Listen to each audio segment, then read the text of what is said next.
Beleza, agora vamos entrar nos índices de confiabilidade. São esses três carinhas aí: perdas de fixação, erros de falso positivo, e aí a gente tem os erros de falso negativo. Das perdas de fixação, eu quero que vocês gravem aí que o ideal é menos de 20%. Se aparece mais de 20%, ele já te dá uma mensagem de baixa confiabilidade do exame. Falsos positivos, idealmente abaixo de 15%. E aí ele pode te mandar uma mensagem excesso de falsos positivos se estiver além disso, tá? E os falsos positivos aqui eu chamo a atenção que é o principal índice de confiabilidade para mim no glaucoma, tá? Eu vou explicar para vocês o porquê disso. E aí a gente tem os falsos negativos, que nas estratégias cita o limiar ali é abaixo de 15 idealmente, mas não tem nenhuma mensagem específica, tá? Já na estratégia full threshold, se você tiver acima de 33%, aí sim ele vai te deflagrar uma mensagem, baixa confiabilidade do exame. Bom, vamos um por um, porque isso aqui também é tema de prova, ó. Como é que funciona então para a máquina te medir quanto que o paciente movimentou o olho durante o exame? Lembrar que ele apoia o queixo na máquina, ele vai tampar um dos olhos, vai testar esse aqui e vai ter um alvo de fixação amarelo. A partir do momento em que ele fixa nesse alvo amarelo, o Humphrey ele vai assumir que a mancha cega desse paciente ela está numa posição que é essa daqui, ó, 15 graus temporalmente a fóvea, 1,5 graus abaixo da linha horizontal e 7,5 graus de âmbito. Então ele assume que a maioria das pessoas tem mais ou menos a mancha cega nesse lugar, e aí ele vai começar a disparar alguns estímulos e ele vai determinar onde está a mancha cega desse paciente específico. Então logo no início do exame ele determina o local onde está a mancha cega dele. Lógico que se você jogar o estímulo ali no nervo, o paciente não vai ver, tá? Então isso é a mancha cega. E aí como é que funciona? As perdas de fixação elas vão te mostrar como uma fração. E aí o denominador dela, esse 11 aqui, é o número de vezes que ao longo do exame o Humphrey mandou estímulo no nervo, na mancha cega. E aqui o numerador seria o número de vezes que o paciente respondeu. Ele não deveria ter respondido, porque foi jogado na mancha cega, certo? Então, por que que ele responde? Se ele perde a fixação, então pensa, aqui está a fóvea e aqui está a minha mancha cega. Se eu perder a minha fixação e olhar para lá, o estímulo que ele vai mandar vai pegar na minha retina, então eu vou ver. Então, se eu apertei o estímulo que ele mandou na mancha cega, o aparelho vai te falar, ó, provavelmente esse paciente aqui movimentou. Aí, pum, número 1. E aí ele vai testando ao longo do exame. Então, se essa fração aqui for acima de 20%, vai te aparecer um duplo X aqui, que você vê lá em cima, ó. Então, quando a gente tem mais de 20% de perda de fixação, aí ele vai acusar uma mensagem Low Test Reliability, que é, no caso, baixa confiabilidade do teste. Pegou isso? Sucesso. Vocês têm que entender como é que funciona o aparelho, tá? Na Cita Faster, então, como eu tinha falado, eles desligaram esse método de rádio Krakow, de ficar mandando estímulo na mancha cega, tá? E aí a gente vai ter que se basear nesse gráfico aqui embaixo que chama Gaze Tracking, que é, na verdade, uma máquina que vai ficar observando o olhar do paciente. Como é que funciona isso, então? Ele vai entender que o reflexo de Purkinje ali na córnea da luz e a pupila, elas têm que ter um certo alinhamento. Então, quando o paciente olha para o lado ou movimenta a cabeça, esse reflexo ele muda de eixo. E é exatamente essa movimentação que eles vão fazer a leitura para a gente. Então, isso aqui é uma linha do tempo, lá o começo do teste, aqui o final do teste. Aí vai ter uma linha horizontal aqui e vão ter barras para cima, tá vendo? Então, quanto maior a barra, maior o eixo de desvio do olhar do paciente. Sendo que uma barra grande, total aqui, seria mais de 10 graus de desvio, aí você considera como uma perda de fixação. Então, esse exame aqui está muito bom, ele tem pequenas oscilações, tá vendo? E só 2 perdas de fixação isoladas ali, isso é comum no teste de campo visual. E as barras para baixo é quando a câmera não conseguiu ver esses reflexos. Aí provavelmente o paciente ele piscou no exame e aí a máquina fala, ó, não consegui pegar o reflexo, tá? Então quanto mais barras para baixo, significa que o paciente piscou bastante. Às vezes ele está cansado, ele está com sono, ou ele está com o olho seco, alguma coisa assim. Isso sim reflete na confiabilidade do exame. Vamos ver uns exemplos? Nunca vi cair isso em prova, estou trazendo aqui para vocês, porque seria muito criativa uma questão em relação a isso, né? Ó, olha esse primeiro desenho aqui. você vê que ele tem poucas alterações de baixa intensidade, um pouquinho para cima, um pouquinho para baixo. Então, isso aqui é um tipo de exame confiável do ponto de vista da fixação, com uma estabilidade excelente do olho. Esse segundo aqui, percebe que ele vai bem no começo e de repente ele se perde, ele começa a movimentar. Mas depois desse período de instabilidade ele melhora, ele vai lá e fixa direitinho. Ok, não é um exame que a gente vai descartar. Esse segundo teste aqui, ó, tá muito sujo esse gráfico. Você vê que principalmente as barrinhas para baixo estão muito intensas, então você tem que revisar se esse paciente não foi cansado pro teste, se ele não tá com o olho seco, ele piscou muito. Esse teste aqui é muito comum nos pacientes que estão fazendo campo visual pela primeira vez. Então ele não entendeu muito bem como é que funciona, ele movimenta, vai procurando os estímulos, aí o técnico avisa, ó, para de procurar o estímulo, olha só para a luzinha amarela. E aí você vê que ele, bom, melhora. Aí a fixação dele ficou boa, tá vendo? Então ele perdeu lá no começo, depois ele se organizou.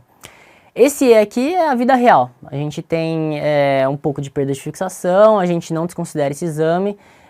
A maioria das vezes ele está fixando bem, então ele tem uma instabilidade ocasional aqui. E trouxe esse gráfico F, que é um gráfico bem sujo, tá vendo? Ele tá cheio de barras para cima e barras grandes, né? Então ele teve várias perdas de fixação. Inclusive no final do teste, tem uma barra preta para baixo, ele provavelmente fechou o olho, dormiu, alguma coisa aconteceu. Então é um exame aí não confiável, tá? Então, vocês aprenderam a ver o gaze tracking agora, todo o campo visual vocês vão dar uma olhadinha. Quais são as principais causas de perda de fixação? Então, movimentação excessiva, às vezes o paciente não colabora muito com o exame, é o mais comum. Efeito aprendizado, ele não entendeu que tem que ficar olhando para o estímulo amarelo. E tomar cuidado com pacientes com defeito central, porque às vezes ele não está fixando, porque ele não tem fixação, tá? Então, sempre olhar esses índices de confiabilidade com parcimônia. Beleza, falamos das perdas de fixação, agora vamos para os falsos positivos. Isso aqui dá uma bagunça na cabeça do residente, mas a partir de hoje vocês não vão mais bagunçar, porque é simples. Falsos positivos significa que o paciente apertou o botão, tá? Falso negativo, ele não apertou o botão, é isso. Então, falso positivo é quando ele está apertando o botão muitas vezes, inclusive quando nem tem estímulo, tá? Então, na estratégia full threshold, existe uma pegadinha. Então, toda vez que tem um estímulo luminoso, toca um bip. Estímulo luminoso, toca o bip. E aí, eventualmente, no teste, a máquina faz uma pegadinha com o paciente, só manda o bip, sem nenhum estímulo luminoso. Então, se ele estiver apertando só porque ele está lá ouvindo o barulhinho, aí ele vai deflagrar como um falso positivo. Ele apertou, mas não viu, porque nem foi estímulo. Já na estratégia CITA, ele pensa assim, se o paciente apertou muito rápido o botão, é impossível ele ter visto esse estímulo. Então, na verdade, ele faz um cálculo do tempo de resposta que ele tem, médio, e o que tiver abaixo disso ele considera um falso positivo. Qual que é a consequência de um campo visual com excesso de falsos positivos? Ele sobe, então, o limiar de sensibilidade do exame inteiro, e aí isso pode aumentar o MD e esconder os escotomas. Então, por isso que eu disse que é o teste de confiabilidade mais importante, porque isso aqui pode enganar a gente, tá? Então, dos testes de confiabilidade aí, muita atenção no falso positivo. E aí a gente chama esses pacientes de franco-atiradores, eles são os happy triggers, eles ficam apertando o botão lá de feliz. Então, falso positivo, ele está apertando muito o botão, é isso que vocês têm que lembrar. E aí como é que funciona? Ele dá em porcentagem, lembrar que se tiver acima de 15% ele vai aparecer um duplo X. E a gente pode ter uma mensagem de lá, tá vendo? Excesso de falsos positivos. Vai lembrar que o GHT também tem uma mensagem, quando ele percebe que a sensibilidade está mais alta, ele mostra uma sensibilidade anormalmente alta, tá? Então, os 2x aqui, quando está acima de 15%, a mensagem, excesso de falsos positivos, e o GHT às vezes pode te acusar também. Agora, às vezes, você olha lá os falsos positivos no teste, tá zero, e você, cara, tá confiável, né, esse exame. O Rodolfinho falou pra mim que era 15%. Mas não é só isso. Olha só que esquisito esse gráfico de tons de cinza. Ele tá meio branco, tá... parece que aumentou a saturação ali do setor nasal superior. Quer dizer, ele tá com a sensibilidade acima do esperado para a idade dele. E aí você vê até uma imagem engraçada aqui do Total Deviation com o Pattern. O Pattern, ele tá pior que o Total Deviation. Então isso aqui é um sinal de escotoma branco que a gente chama. Outro sinal de Happy Trigger, tá? Então tem que ficar muito atento. Lembra que eu falei do GHT? Olha aí, ó, sensibilidade anormalmente alta. Então isso aqui também é sinal de baixa confiabilidade do teste. E por mais que não tenha lá os 15% dos falsos positivos, você tem que estar atento a esses outros sinais. Isso aí também cai em prova. Beleza, falso positivo é o cara que aperta o botão, então falso negativo é o cara que dormiu, é o cara que não apertou o botão. Então isso pode indicar fadiga, sonolência e efeito aprendizado. Às vezes apareceu o estimular, ele não tem certeza se acendeu, ele não aperta, é aquele cara mais com o pé atrás. E aí o que acontece? Durante o exame ele vai achar o limiar de sensibilidade ao longo dos pontos no campo visual, e aí na full threshold ele pega e joga 9 decibéis acima desse limiar, só para checar se o paciente está acordado. Porque se ele viu 10 decibéis, ele tem que ver 19, essa é a ideia. E aí no CITA Standard, no estratégia CITA, né, ele ajusta por probabilidade. A sensibilidade normal daquele ponto é essa, eu vou jogar um estímulo supralimiar, ver se o paciente está acordado. Lembrar que o valor aqui na estratégia CITA é em torno de 15%, mas não aparece mensagem nenhuma, tá? E nas estratégias full threshold já aparece uma mensagem se tiver acima de 33%. Isso aí para vocês terem uma ideia. Então, se o paciente não aperta o botão, ele reduz a sensibilidade global do exame, fica tudo mais negativo ali.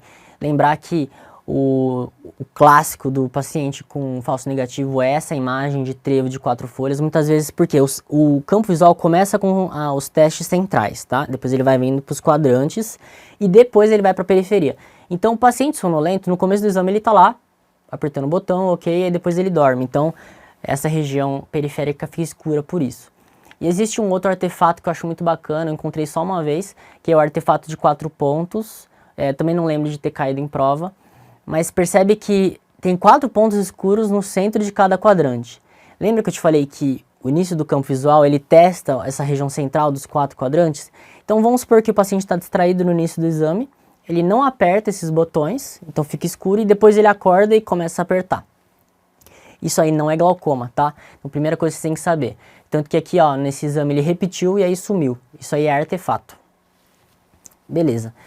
Agora vamos lembrar aqui os falsos negativos. Lembra que eu falei que falso positivo é o melhor índice para você avaliar se teve confiabilidade? Não, por que que é isso? Porque nos falsos negativos ele não é específico para desatenção, ele é característico de paciente com glaucoma. Então ele tem uma lesão lá nas células ganglionares e aí aquela região ela é compensada por algumas outras fibras, então tem hora que ele vê o estímulo e tem hora que ele não vê mesmo. Isso é característico do glaucoma. Então você não vai desconsiderar de cara um campo visual pelo fato dele ter falsos negativos, inclusive por isso que desligaram lá no CITA-FASTER, tá? Resumão então dos índices de confiabilidade, vou dar um passinho aqui pro lado. Perdas de fixação, vamos lembrar aí das causas, lembrar que a gente tem uma baixa confiabilidade do exame quando a gente tem acima de 20%, lembrar do método Raj-Krakauer, ele joga o estímulo na mancha cega. Falsos positivos, o paciente aperta demais o botão, ele é o happy trigger, ele vai esconder os escotomas, aumentar o MD. E aí a gente vai ter um excesso de falso positivo se estiver acima de 15%. Lembrar do escotoma branco também. Lembrar que o GHT também tem uma mensagem quando tem falsos positivos. E dos falsos negativos, ele reduz a sensibilidade do exame, o paciente não está apertando o botão, não é específico para desatenção, é comum no glaucoma, está desligado no CITA-FASTER, e aí você não pode desconsiderar esse exame. Lembrar que no full threshold tem essa diferencinha, tá? Então no CITA seria 15%, e aqui no full threshold seria 33%.